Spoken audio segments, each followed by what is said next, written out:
Mən Razi bəyə diqqətlə qulaq asdım və o söylənən fikirlərin bir qisminə şərikəm, amma eyni zamanda razı olmadığım məqamlar da var. Problemlər var və nə qədər ki insan var, problem də olacaq, amma əsas istəyimiz odur ki, üzücü olmasın, bezdirici olmasın və problemlər varsa həllini tapsın. Amma inanın ki, problem həllini tapdıqdan sonra yeni problemi də özündə etifa edir və yenisi mütləq yaranacaq. Sadəcə yetər ki, o problemlərin vaxtında, məqamında həll edilsin və insanlarımızın həyat səviyyəsi daha yüksək olsun. Əvvəla, bizim Konstitusiyamızın 12-ci maddəsində aydın şəkildə yazılıb ki, dövlətin ali məqsədi öz vətəndaşlarının ləyaqətli həyat səviyyəsini təmin etməkdir. Ləyaqətli həyat səviyyəsi. Ölkə prezidenti Cənab İlham Əliyev dəfələrlə söyləyib ki, onun yeritdiyi siyasətin mərkəzində Azərbaycan vətəndaşı, onun sosial rifahı, təhlükəsizlik məsələlərdən. Yəni, ön planda bu məsələlərdir.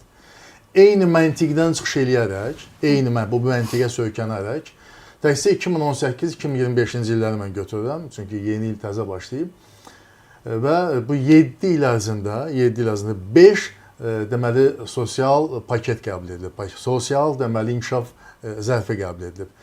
Və bunun sayəsində mən faktlarla bunu söyləyirəm və bu rəsmi rəqəmlərdir. 8,5 deməli milyard manat vəsait ayrılıb və nəticədə 4 milyon insanın sosial rifahının daha da yaxşılaşdırılması mənafeyinə xidmət göstərib.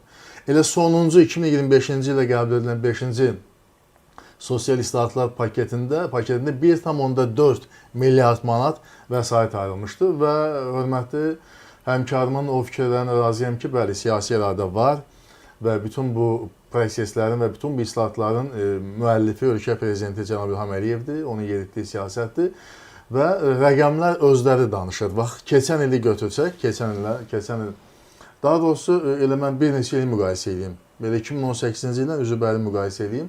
Bizdə minimum pensiyanın miqdarı 2,9 dəfə artıb.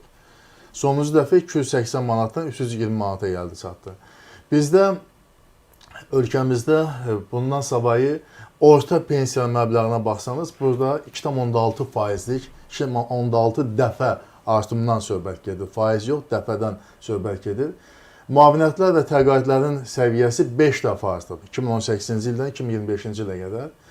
Orta, deməli, daha doğrusu, dövlətin sosial yardımları ki, yoxdur, insanların vəziyyəti ilə bağlı dövlətin sosial yardımlar ki, həyata keçirir. Ünvanlı dövlət sosial yardımından gedirəm.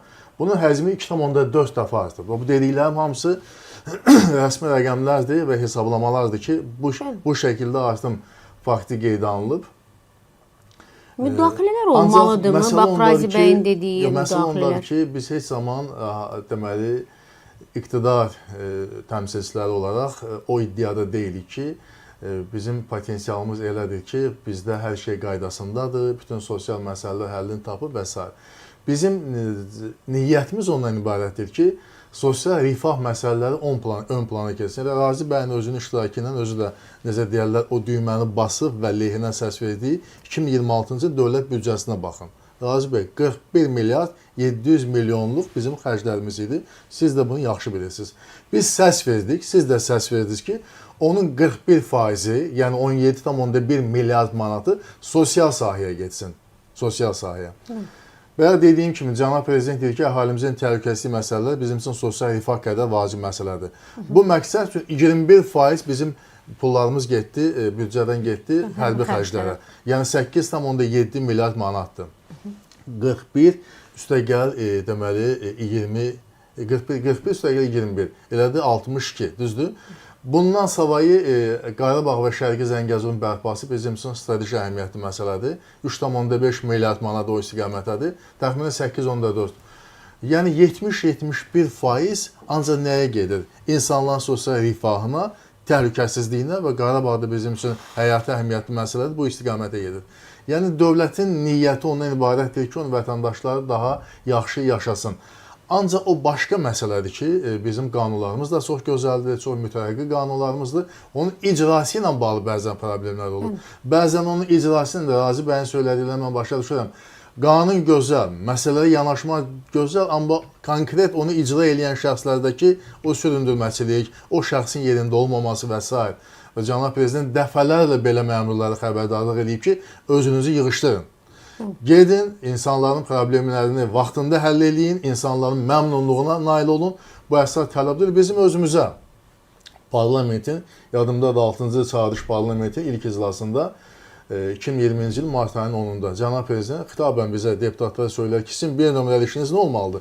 Gedin, seçicinizlə birbaşa ünsiyyətdə olun, onların problemlərini öyrənin, gəlin yerli icra hakimiyyəti, mərkəzi icra hakimiyyəti, prezident administrasiyasına qədər qaldırın ta onların həll olunmasına qədər buna nail olun. Tələb yəni budur.